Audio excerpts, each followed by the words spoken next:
বন্ধু, ছোট এই শব্দের মাঝে যেন মিশে আছে পৃথিবীর সব নির্ভরতা। বন্ধুত্ব মানেই জীবনের সবুজতম সম্পর্ক।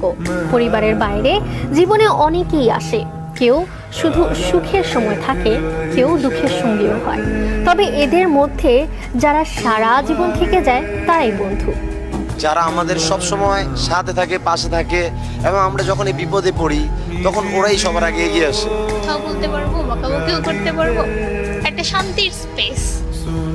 এটা হচ্ছে একটা চারা গাছের মতো, যে যতটা যত্ন নিবে, যে যতটা এফোর্ট দিবে, সময় দিবে, তার বন্ধুত্বগুলো আরো গাঢ় হবে।